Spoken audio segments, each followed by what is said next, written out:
오늘도 지난번 설교를 정리하고 오늘 본문으로 나아가도록 하겠습니다. 술 맡은 관원장의 꿈을 해석해준 요셉은 자신의 해석대로 복권이 되면 자신을 기억해달라고, 그래서 억울하게 옥에 갇힌 자신을 구해달라고 술 맡은 관원장에게 부탁하게 됩니다. 아마도 술 맡은 관원장은 당연히 그렇게 하겠다고 철석같이 약속했을 것입니다. 그러나 그는 나가자마자 요셉을 잊어버렸습니다. 요셉은 그 사실도 모르고 언제 자신을 부를까 기대했을 것입니다. 그렇게 요셉은 모든 이들에게 잊혀진 채로 2년의 세월이 지났습니다. 아마도 그 기간이 13년의 노예 생활 가운데 가장 힘든 시간이 아니었을까 생각됩니다. 그러나 요셉은 우리가 생각하듯이 술 맡은 관원장이 언제 자신을 부르나 기대하며 시간을 허비하며 살지 않고 하나님을 의지하며 주어진 삶에 최선을 다하며 살았을 것입니다. 어떻게 목사님 요셉을 그렇게 잘 아시나요? 성경에 그렇게 기록된 것도 아닌데 너무 착각하시는 것 아닌가요? 라고 물어보실 수 있습니다. 그러나 저는 요셉이 최선을 다하며 살았음을 확신합니다. 이것을 설명하기 위해 여러분에게 책 한 권을 간략하게 소개해 드리도록 하겠습니다.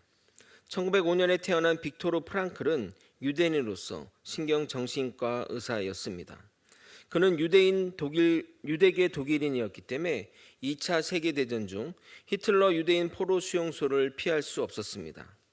그러나 다행히 그는 포로 수용소에서 살아남았고 그가 그곳 사람들의 정신 상태와 자신의 경험담을 쓴 죽음의 수용소에서를 저술했는데 그 책은 전후 최고의 베스트셀러 책이 되었습니다.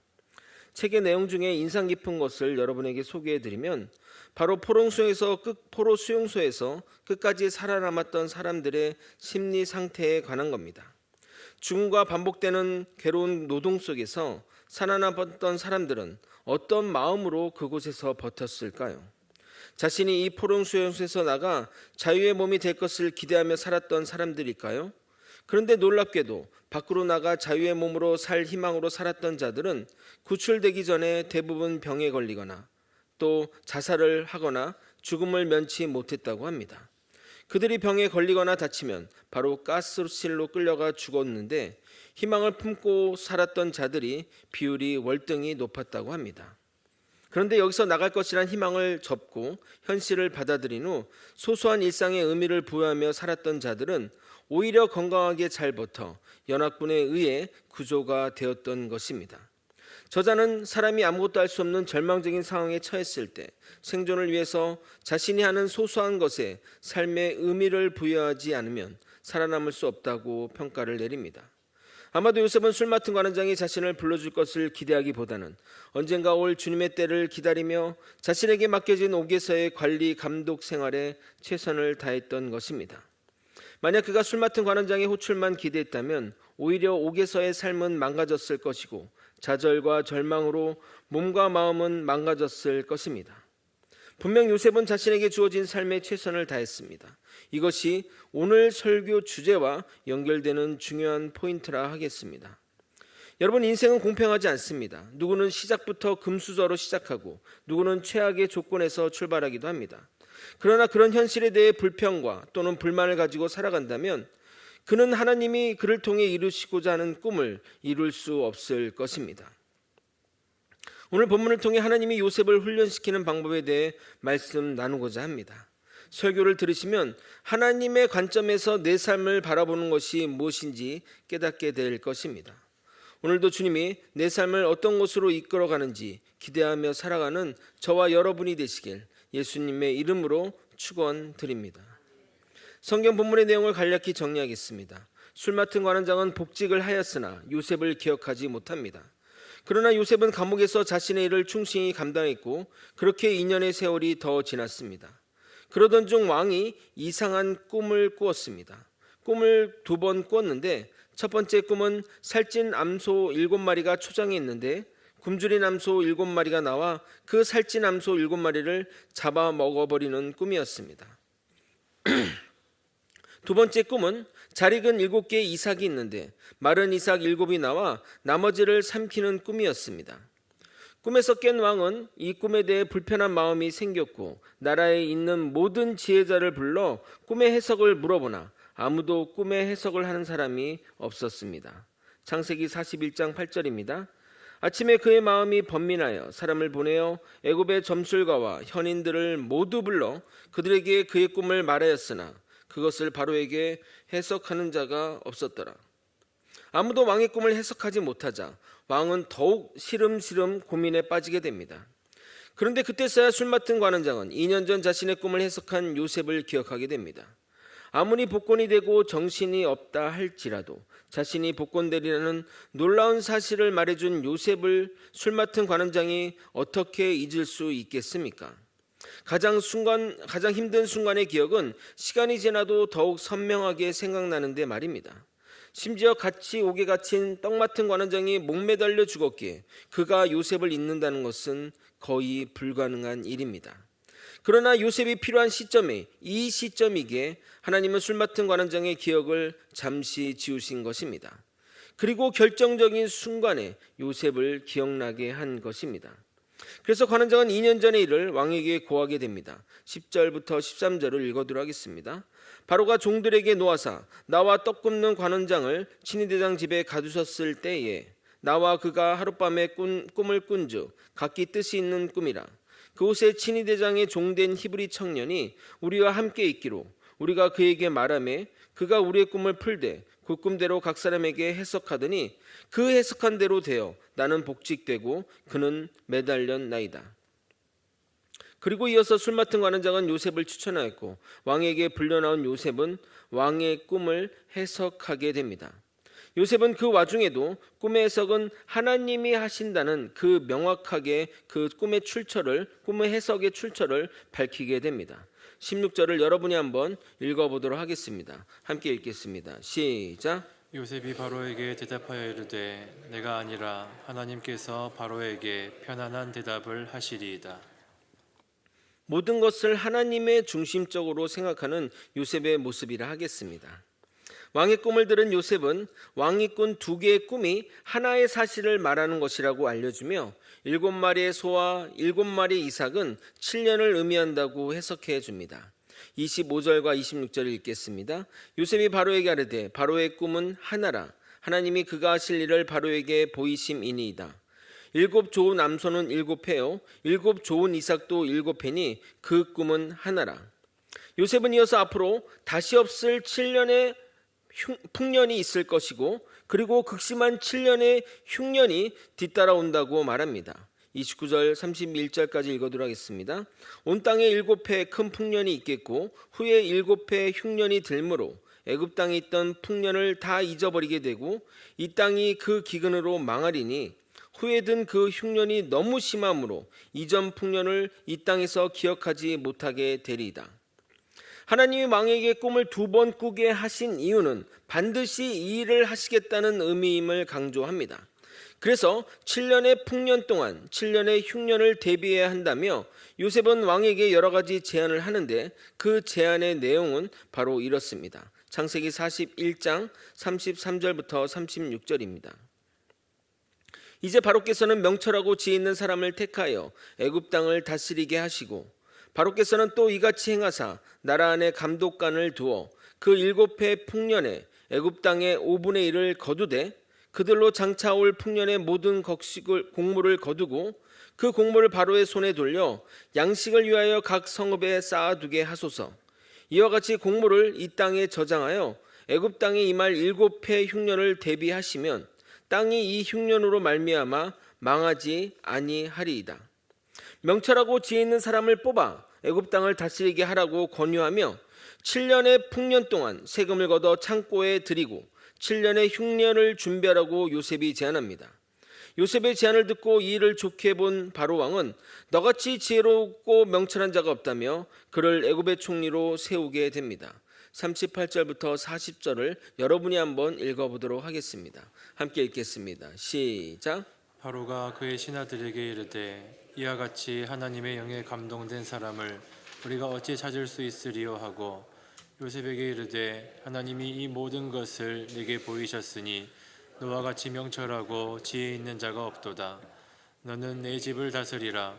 내 백성이 다 내 명령에 복종하리니 내가 너보다 높은 것은 내 왕자뿐이니라. 이렇게 말하면서 왕은 그 요셉에게 막강한 권력을 주었고 이렇게 요셉은 애굽의 총리가 됩니다. 그의 나이 30살의 말입니다. 46절을 읽어드리도록 하겠습니다. 요셉이 애굽 왕 바로 앞에 설 때에 30세라. 그가 바로 앞을 떠나 애굽 온 땅을 순찰하니. 자, 그러면 여러분에게 질문을 한번 드려보도록 하겠습니다. 이게 오늘 설교의 핵심 포인트입니다. 요셉은 어떻게 총리가 되었고 계속해서 그 일을 잘 감당할 수 있었나요? 여러분에게 객관식으로 한번 물어보도록 하겠습니다. 첫 번째, 꿈을 잘 해석하니 앞으로도 이런 꿈을 잘 해석하라고 총리를 맡긴 것이다. 두 번째, 꿈을 잘 해석한 것에 대한 보상으로 총리를 맡긴 것이다. 세 번째, 꿈을 해석하고 그 꿈에 따라 제시한 해결 방법이 옳다고 생각해서 맡긴 것이다. 무엇일까요? 3번이죠. 그렇죠? 그런데 요셉은 어떻게 왕의 꿈을 듣자마자 그 꿈을 바로 해석해내고 앞으로의 방법들을 즉각적으로 생각해냈으며 그 계획들을 차질 없이 진행할 수 있었다고 생각하십니까? 이것이 요셉의 삶을 이해하는 중요한 핵심 포인트입니다. 요셉은 왕의 꿈을 해석해냅니다. 꿈을 잘 해석했으니 박수장이나 술객 또는 예언자나 지혜자 그룹의 장이 되어야 합니다. 그런데 왕은 그를 나라의 총리로 맡겼습니다. 꿈을 잘 해석한 보상으로 총리를 시킨 것은 이치에 맞지 않습니다. 예를 들어 축구선수 손흥민이 축구를 잘해 우리나라를 월드컵 우승으로 시켰다면 후에 그를 국가대표팀 감독이나 축구협회장, 더 나아가 문화체육부 장관을 시켜야지 국무총리나 외교부 장관을 시키는 것이 맞을까요? 그리고 평생 축구만 하던 손흥민이 국무총리가 된다면 그 일을 잘할 수 있겠냐 이 말입니다. 그런데 왜 요셉은 총리가 되었으며 총리가 되어서도 그 직을 끝까지 잘 이행할 수 있었던 것일까요? 꿈을 잘 해석했다고 나라의 총리가 되는 것은 분명 이치에 맞지 않습니다. 그리고 그 꿈을 잘 해석했는지는 시간이 지나봐야 아는 것 아닙니까? 그런데 왕이 그를 총리에 맡긴 것은 꿈을 해석하고 제안한 방법에서 총리의 자질을 보았고 그에게 이 위기 상황을 잘해보라고 맡긴 것입니다. 그런데 정말 요셉이 그 총리 일을 계속해서 잘해 나가자 계속해서 그를 총리로 신임했던 것입니다. 그런데 왜 요셉은 총리의 일들을 잘할 수 있었냐 이 말입니다. 그가 살아온 삶을 보시면 그 답이 나옵니다. 그는 요셉의 노예로 팔려가 열심히 했고 그래서 진급하여 가정 총무로서 보디발의 가정사를 담당했습니다. 거기에 은혜를 더하사 요셉 때문에 보디발의 집안 살림이 나아지고 복을 받았다고 말합니다. 즉 가정 총무로서 일을 잘했다는 것입니다. 보디발의 가정은 우리 인간들이 생각하는 일반 가정으로 생각하시면 안 됩니다. 노예도 수십 명이고 살림도 엄청났을 것입니다. 우리나라도 조선시대 세도가 양반집을 보면 방칸이 99칸일 정도로 대단했고 한인들도 수십 명에 이를 정도였으니 애굽의 군대 장관은 말할 것도 없을 것입니다. 그런데 그가 누명을 쓰고 감옥에 갇히게 됩니다. 가정보다 감옥은 더 큰 공동체입니다. 또한 그곳에서 다양한 계층의 사람을 만났습니다. 진짜 나쁜 놈에서부터 전직 장관까지 여러 명의 모든 사람들이 같이 있는 곳입니다. 그런데 요셉은 그곳에서도 총무로서 역할을 잘 감당했던 겁니다. 만약 요셉이 꿈만 해석 잘하는 사람이었다면 책사나 예언자로 왕 옆에 두며 가끔 불러 써먹었으면 되었을 것입니다. 그러나 그는 이 13년의 세월 동안 총무의 훈련을 받았고 그로 인해 행정을 담당할 실무적인 능력이 생긴 것입니다. 그것이 애굽의 총리가 되는 원동력이 되었고 총리가 되어서도 탁월한 능력을 발휘할 수 있었던 겁니다. 그러므로 하나님은 그를 그의 고난 가운데서 훈련시킨 것입니다.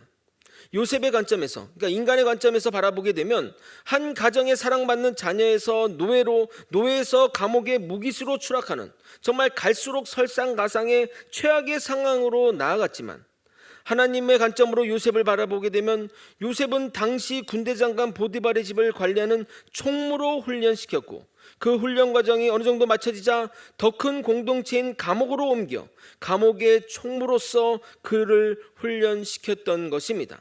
이것이 하나님이 그를 총리에 적합하도록 훈련시킨 방법인 것입니다. 그런데 만약 요셉이 자신의 상황을 좌절했다면 어떻게 되었겠습니까? 형들이 자신을 노예로 팔아버리는 상황에서, 또 하나님께 죄를 안 짓기 위해서 보디발의 아내의 유혹을 뿌리쳤는데 오히려 옥에 갇히는 상황에서, 그리고 술 맡은 관원장에게 복권되면 억울한 자기를 꼭 기억해달라고 간절히 부탁했는데 아무 소식이 없는 것에 실망했다면 어떻게 되었겠습니까? 아마도 우리가 아는 요셉은 없었을 것입니다. 그래서 요셉이 좌절하지 않고 주님을 바라보는 것이 중요하다고 지난번 설교에서 말씀드린 겁니다.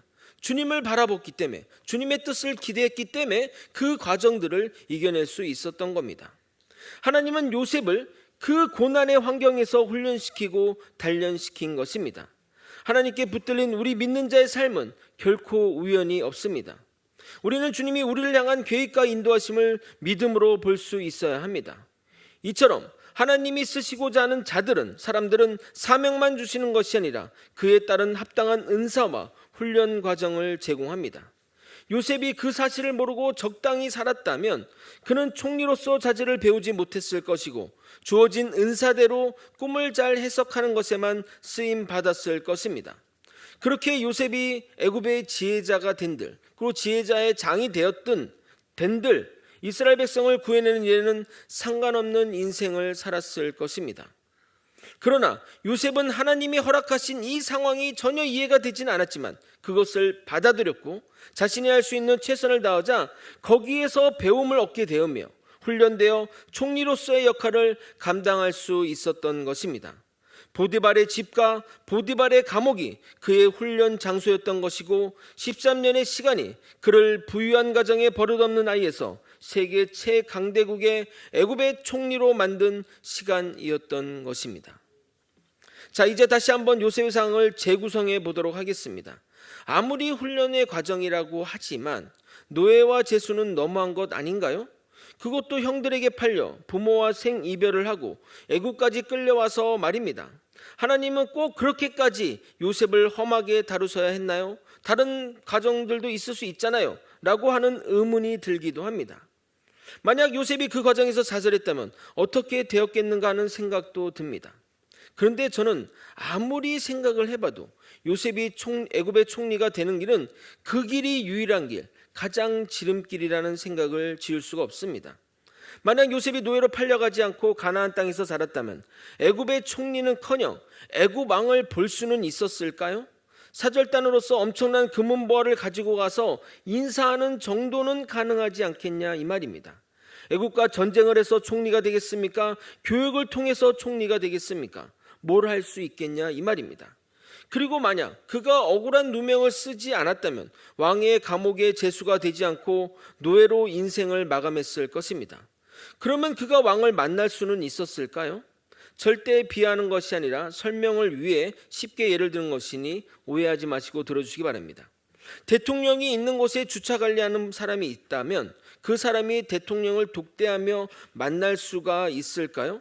거의 불가능하지 않겠습니까? 저는 요셉이 가장 최악인 왕의 제수가 되었기에 왕과의 극적인 만남이 이루어질 수 있다고 생각합니다. 그가 왕의 감옥에 갇혔기에 술 맡은 관원장을 만날 수 있었고, 그가 하나님이 주신 은사가 있었기에 왕의 꿈을 해석할 수 있었고, 그가 13년의 세월 동안 살림을 책임지는 훈련을 받았기에 비상시의 나라 살림 또한 맡아서 감당할 수 있었던 것입니다. 그리고 나이 30세 한 나라의 총리가 된다는 것이 말이 됩니까? 지금도 그 나이에 총리가 되면 세계 최연소 총리라고 해외 토픽에 나올 것입니다. 그러므로 하나님은 가장 최적의 코스로 최단 기간 가장 효율적으로 요셉을 애굽의 총리로 만드신 겁니다. 인간의 시선으로 보게 되면 요셉 개인에게 일어난 일은 정말 말도 안 되는 일이며 정말 고난의 고난이라 할 수 있는 일이었지만, 하나님의 시선으로 요셉의 삶을 바라보니 이보다 더 축복되고 완벽한 인생은 없다고 생각됩니다. 이처럼 하나님께 붙들린 자는 하나님이 그를 이끌어 가십니다. 오늘도 여러분에게 한 사람을 소개하고자 합니다. 이 사람 또한 여러분이 생각하는 세상의 스펙과는 전혀 상관없는, 아니 오히려 역행하는 인물이라 하겠습니다. 제가 계속해서 여러분에게 소개하는 인물들은 세상의 기준으로는 설명할 것이 전혀 없는 사람들입니다. 이런 분들을 소개하는 이유는 개인의 환경과 상황에 따라 인생이 결정되는 것이 아니라 우리가 누구에게 붙들려 있느냐가 중요함을 말씀해 드리기 위해서입니다. 혹여나 여러분이 자신의 환경과 상황에 좌절하고 있다면 이런 분들도 주님의 은혜로 이겨낸다는 것을 여러분이 깨닫게 되기를 예수님의 이름으로 소망합니다. 오늘 소개하고 싶은 사람은 세계 복음송 가수이자 베스트셀러 책의 주인공인 네나 마리아입니다. 그녀는 1968년 스웨덴의 중남부 하보 마을에서 두 팔이 없고 한쪽 다리가 짧은 중증 장애인으로 태어났습니다. 병원에서는 아동보호소에 맡길 것을 권유했지만 그녀의 부모는 그녀를 하나님이 주신 아이라 확신하고 그녀를 정상화와 똑같이 신앙으로 양육했다고 합니다. 수영, 십자수, 요리, 피아노, 운전, 성가대 지휘에 이르기까지 레나는 그 모든 것을 그녀의 하나밖에 없는 오른발로 모든 것을 해냈습니다. 그녀는 1988년 국제장애인 올림픽 때에도 좋은 성적을 거두었으며 스웨덴 대표로 세계 장애인 수영 선수권대회에서 금메달 4개를 따기도 했습니다. 어릴 때부터 교회 성가대에서 활동했고 고등학교에서 음악 전공을 시작하여 스톡홀름 음악대학 현대음악과를 졸업했습니다. 그리고 대학 졸업 후 본격적인 복음 가수로 음악 활동을 시작했습니다. 그녀의 수기 발로 쓴 내 인생의 악보는 프랑스, 독일, 네덜란드, 일본 등 9개국 언어로 출판되어 초대형 베스트셀러가 되었습니다. 네나는 지금 프로복음 성가 가수로 전 세계를 다니며 자신을 인도하시는 주님의 사랑을 은혜로운 찬양과 간증으로 전하고 있습니다. 세계 언론들은 그녀의 목소리를 천상의 노래라고 격찬합니다. 그녀에 관련된 동영상을 함께 한번 보도록 하겠습니다. 시작. 보여주세요.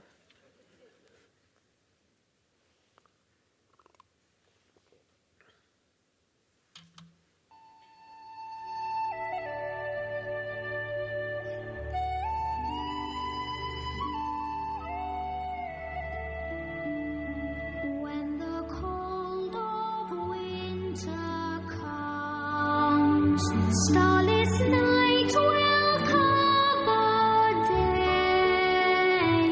In the veiling of the sun, we will walk in bitter rain.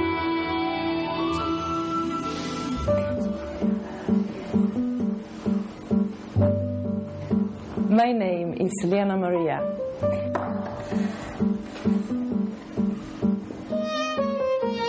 Since I'm born with no arms and hands, I use my feet instead.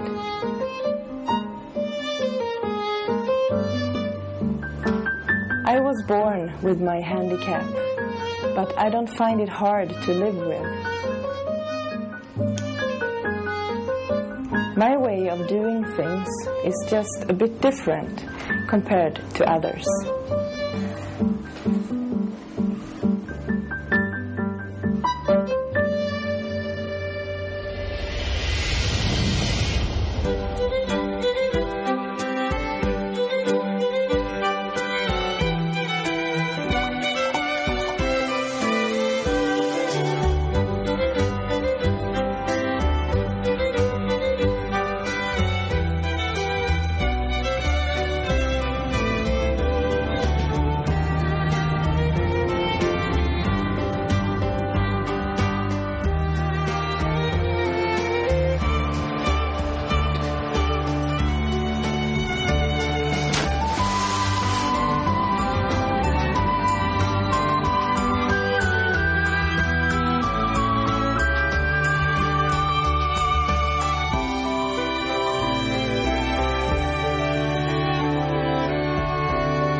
I vardagens röda och len, låt ömhetens frukter When I sing my songs, they are sometimes received with a deeper understanding because of my life situation.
Arms and legs and be normal, I don't think that I would have been that interested in Asia. Maybe, I don't know. If those things that I try to express through my singing and painting and so on, if those things can be an encouragement to other people as well, then I think I've reached my goal.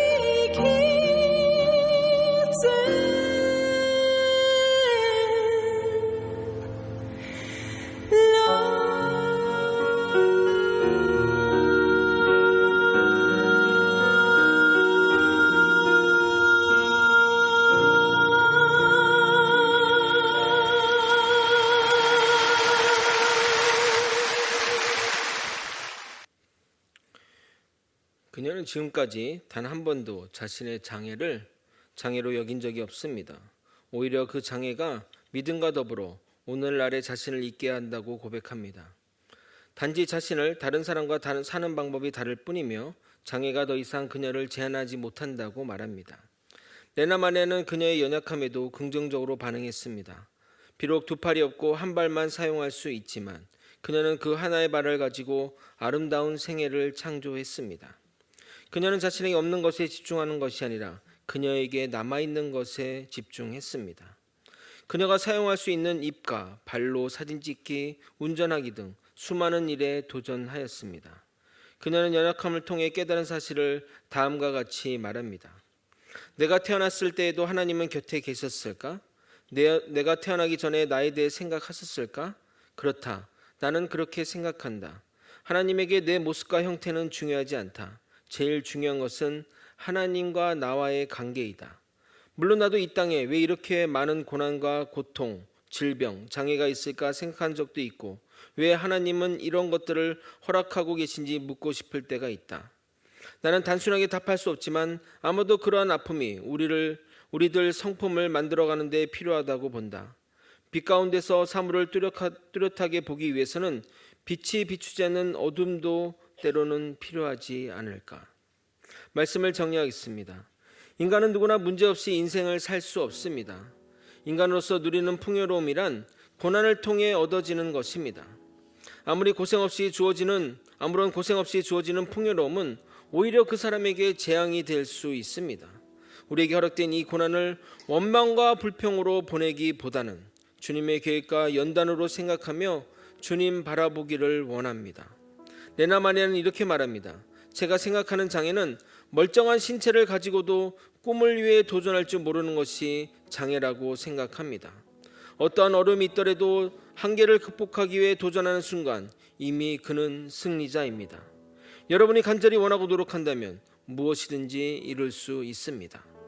주님은 우리와 언제나 함께 하십니다. 우리의 삶은 주님이 이끌어 가십니다. 이 사실을 꼭 믿으시길 바랍니다. 우리를 붙잡아 주시는 주님의 손을 놓지 않고 언제나 어떤 상황에서도 주님 바라보며 나아가는 저와 여러분이 되시길 예수 그리스도 이름으로 축원드립니다. 함께 찬양하고 기도의 자리로 나아가도록 하겠습니다.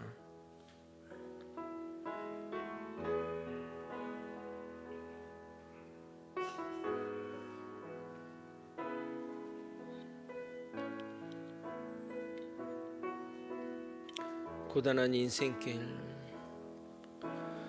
고단한 인생길, 힘겨운 오늘도 예수 내 마음 아시네. 지나간 아픔도 마주할 세상도 예수 내 마음 아시네. 하루를 살아도 기쁨으로 살리, 하루를 살아도 기쁨으로 가리. 예수 늘 함께 하시네. 후회도 염려도 온전히 맡기리. 예수 늘 함께 하시네. 믿음의 눈 들어, 믿음의 눈 들어 주를 보리. 이 또한 지나가리라. 주어진 내 삶의 시간 속에 주의, 다시 한번 처음부터 찬양하도록 하겠습니다. 고단한 인생길, 고단한 인생길, 힘겨운 오늘도 예수 내 마음 아시네. 지나간 아픔도 마주할 세상도 예수 내 마음 믿음의 눈 들어, 믿음의 눈 들어 주를 보리. 이 또한 지나가리라. 주어진 내 삶의 시간 속에 주의 믿음의 눈 들어 주를 보리소서. 믿음의 눈 들어 주를 보리. 이 또한 지나가리라. 주어진 내 삶의 시간 속에 주의 뜻 알게.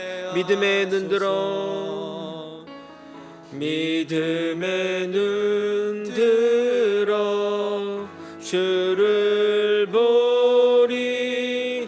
이 또한 지나가리라. 주어진 내 삶의 시간 속에 주의 뜻 알게 하소서. 우리 믿음의 성도님들 삶들 가운데 이해할 수 없는 고난과 이해할 수 없는 환경과 이해할 수 없는 상황에 처하신 분들이 있으실 겁니다. 왜 나에게 이런 일들을 허락하시냐며 하나님께 원망과 불평을 내어놓지만 하나님의 그 크신 뜻이 내 삶을 통해 이루신다는 것들을 우리 한번 이 시간 담임 요셉의 삶을 통해 깨달아지기를 소망합니다.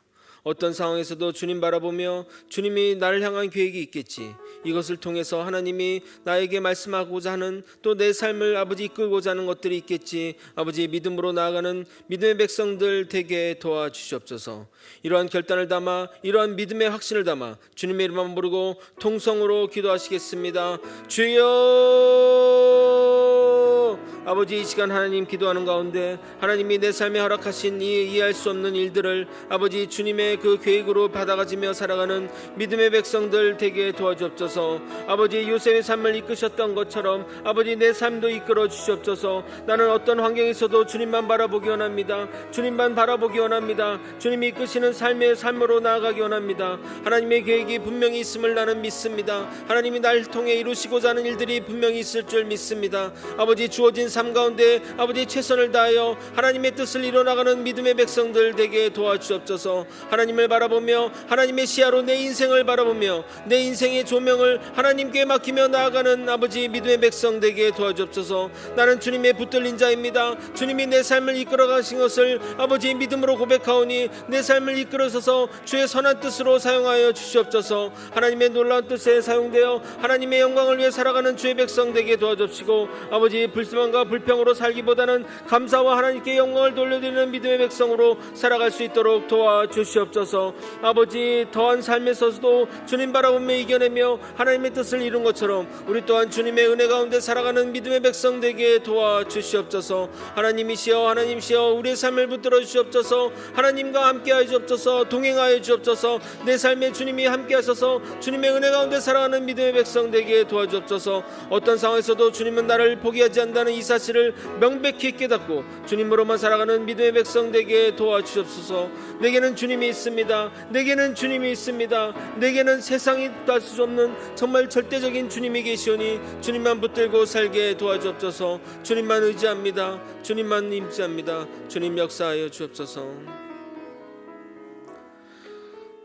사랑이 많으신 하나님 아버지, 내가 이해할 수 없는 환경과 상황과 조건에 처한다 할지라도 나는 요셉처럼 주님 바라보며 주님 의지하며 살아가겠습니다. 하나님의 계획이 있겠지, 날 향해 하나님의 뜻이 있겠지 믿으며 하나님께 감사와 찬양과 영광을 올려드리는 아버지 믿음의 백성 되게 도와주시옵소서. 내게는 주님이 있습니다. 내게는 주님이 있습니다. 세상 다른 것은 없다 할지라도 내게는 주님이 있으니 주님 의지하며 주님 바라보며 살아가는 믿음의 백성 되게 도와주시옵소서. 나에게 주님이 전부입니다. 나에게 주님이 모든 것 되십니다. 사랑이 많으신 예수 그리스도 이름으로 기도드립나이다. 아멘. 지금은 우리 구주 예수 그리스도의 은혜와 우리 하나님 아버지의 크신 사랑과 성령 하나님의 감동감화 교통 역사하시는 귀한 은총이 내게 허락된 삶이 주님의 뜻임을 믿고 이 일 가운데 주님이 나를 선한 길로 인도할 것을 굳게 믿으며 주님 바라보며 나아가는 주의 성도님 머리 위에 그리고 거제 소망교회 위에 이제로부터 영원히 함께 있을지어다. 아멘.